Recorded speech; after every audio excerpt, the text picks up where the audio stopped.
L'homme que je vous présente ici, il s'appelle Gérant Campanella. C'est un mec, un youtubeur américain, qui est plutôt célèbre d'ailleurs, qui dit depuis des années que la Terre serait plate. Mais il le présente d'une manière scientifique. Alors, je me permets de vous présenter sa chaîne YouTube, il a plus de 164 000 abonnés, et il affirme à travers une multitude de vidéos que la Terre serait plate et que tout ce qui nous entourait et toutes les informations qu'on aurait seraient d'un complot. En fait, tout ce qu'on vous aurait appris depuis votre plus tendre enfance serait un complot. Bon, peut-être que Atlas d'Histoire va faire semblant d'être platiste pour avoir 164 000 abonnés. Parce que là, Atlas, il en a marre, là. La Terre ne tourne plus rond, là. Non, je déconne, bien évidemment qu'elle est ronde. Je le sais, comme vous et moi. Enfin, il faut quand même le souligner, il faut savoir que 90% des gens pensent, ils disent que la Terre est ronde, tandis qu'il y a 10% de personnes dans le monde qui affirment que la Terre serait plate. Enfin, on retourne à ce gars-là. Donc ce cher Gérant Campanella, il est parti jusqu'en Antarctique pour affirmer que la Terre est ronde. Et il a dit, donc, je cite, il a affirmé qu'il pensait qu'il n'y avait pas de soleil 24 heures sur 24, il en était presque sûr. Il a affirmé ensuite, n'écoutez pas mes croyances ou mon opinion, cela ne devrait pas vous importer.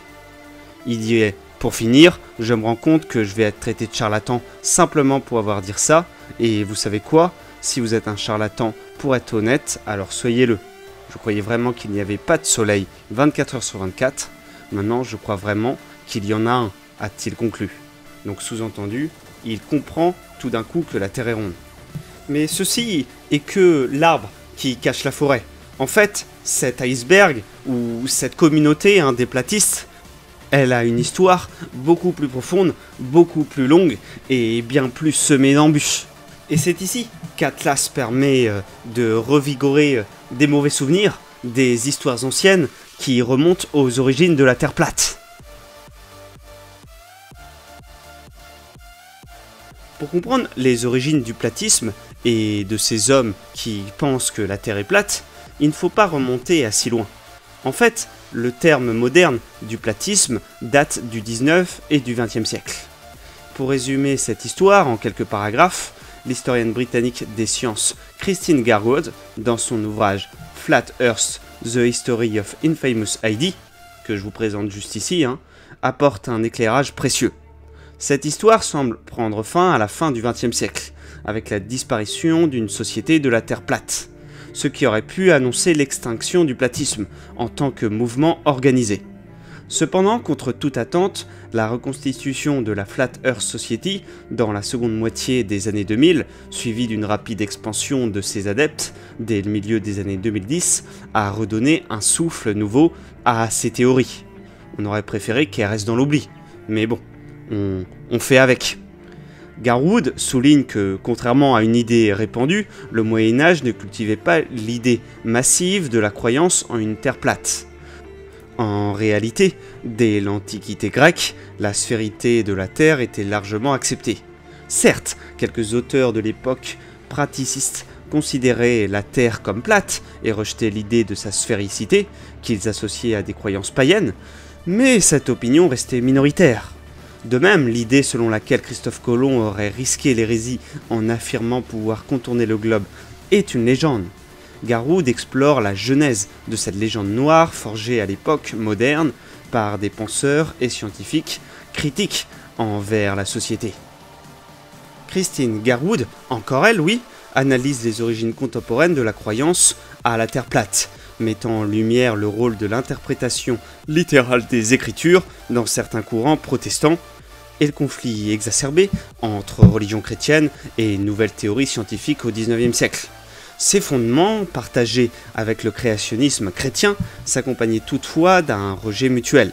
Les groupes créationnistes refusent d'adhérer aux thèses platistes, ce qui leur vaut d'être critiqués par ces derniers comme manquant de cohérence dans leur démarche.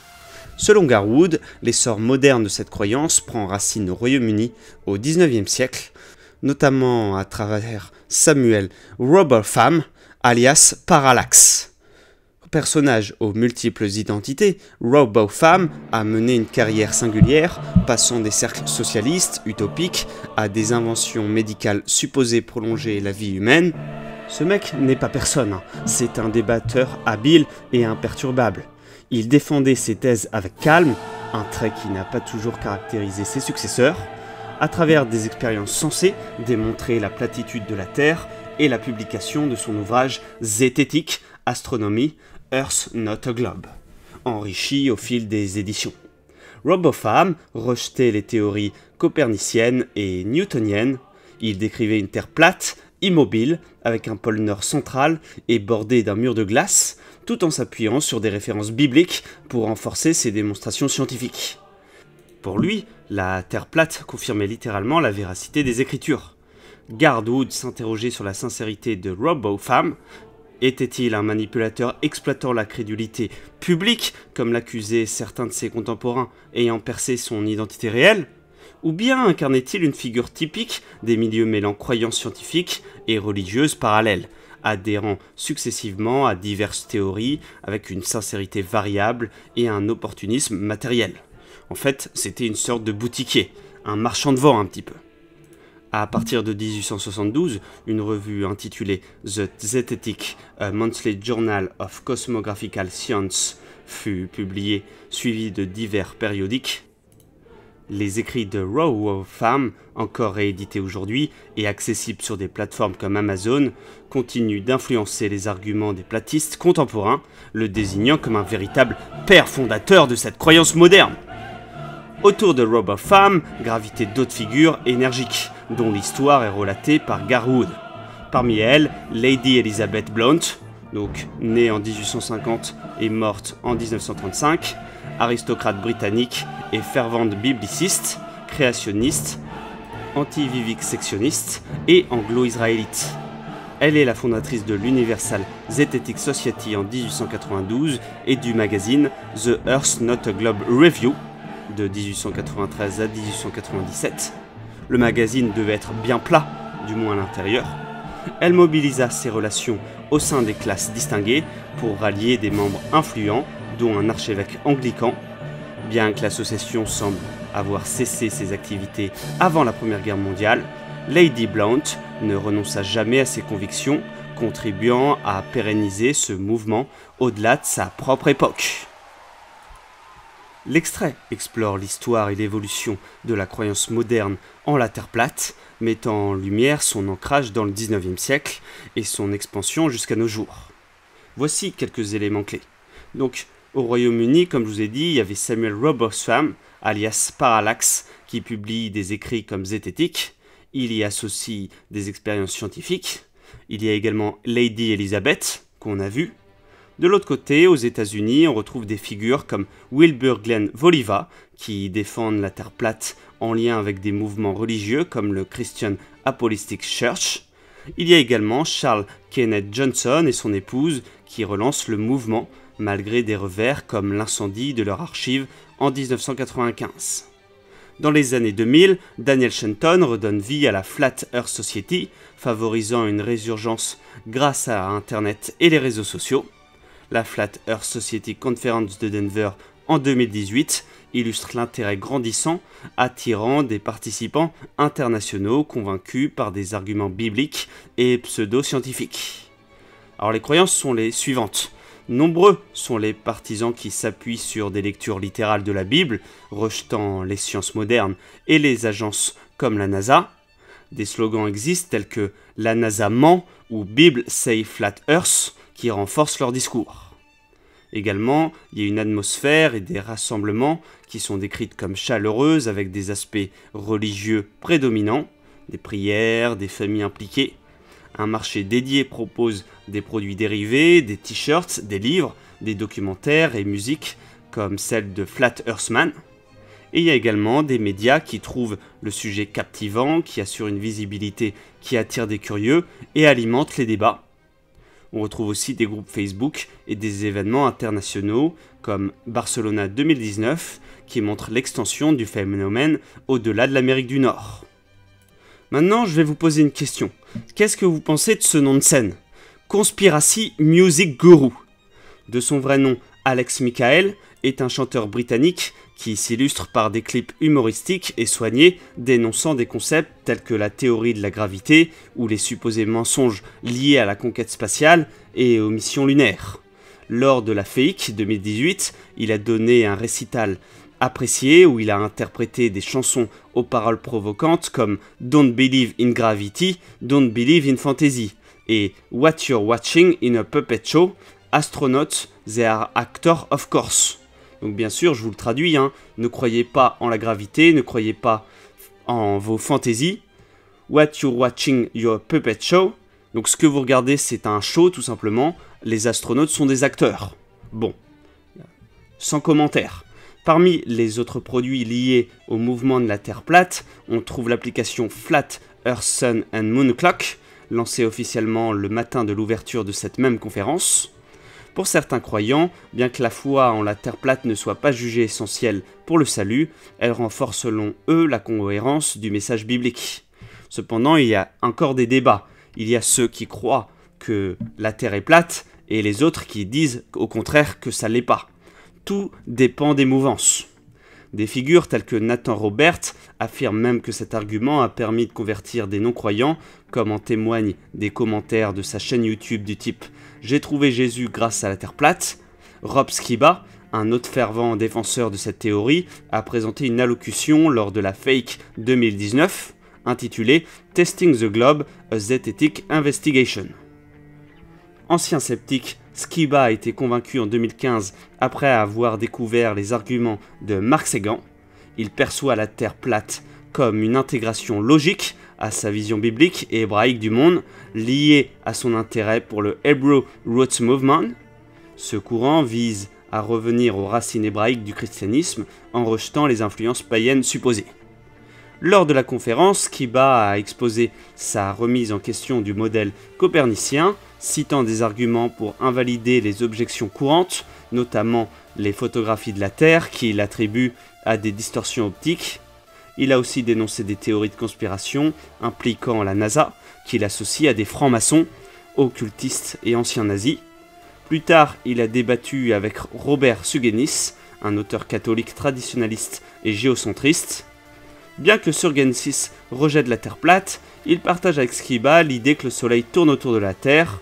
Soutenu dans son livre Galileo was wrong, the church was right, donc il dit Galilée avait tort, l'Église avait raison. Ce point de convergence a suscité le respect mutuel entre les deux orateurs, malgré leurs désaccords sur d'autres sujets.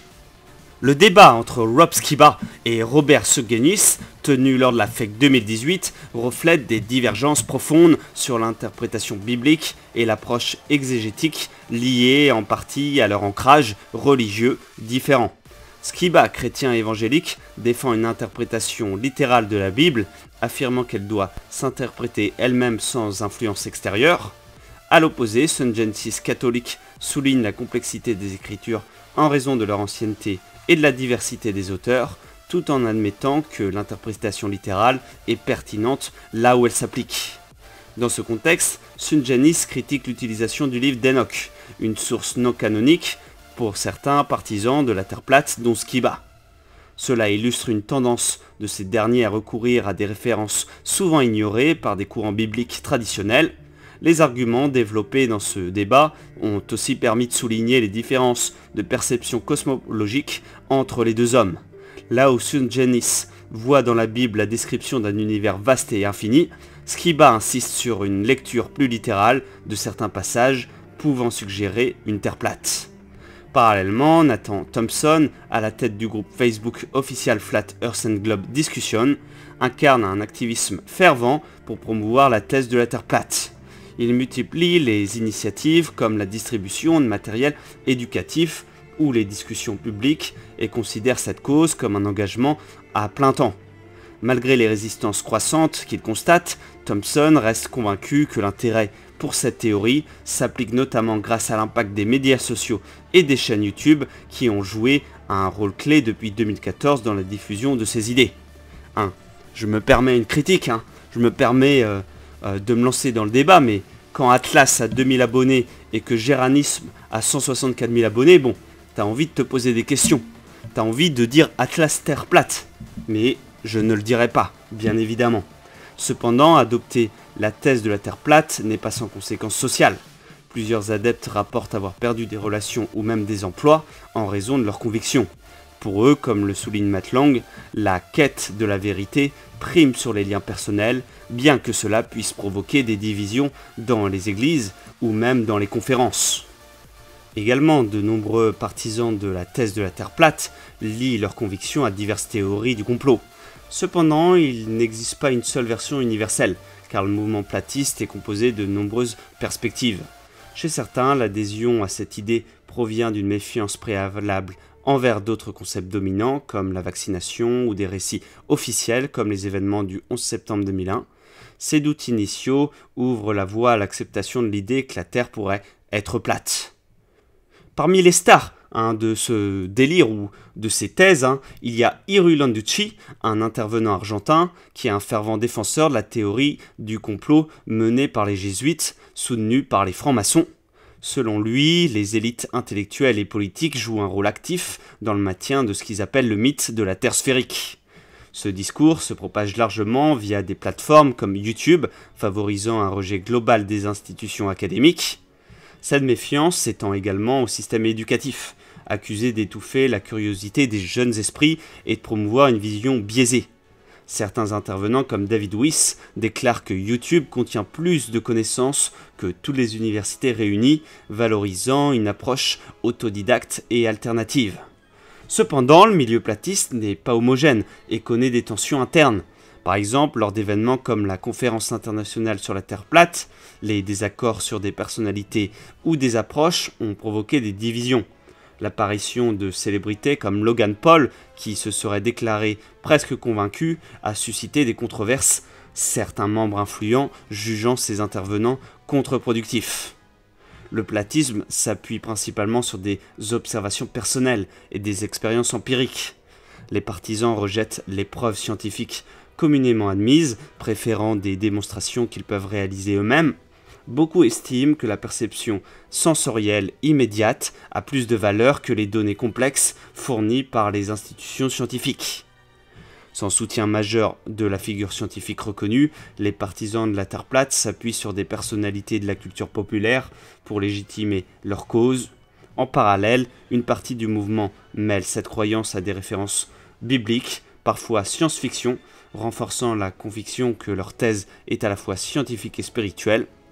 En fin de compte, le mouvement platiste incarne une défiance généralisée envers les institutions traditionnelles et un besoin de retrouver une forme d'autonomie intellectuelle, tout en illustrant les limites de la contradiction d'un empirisme subjectif.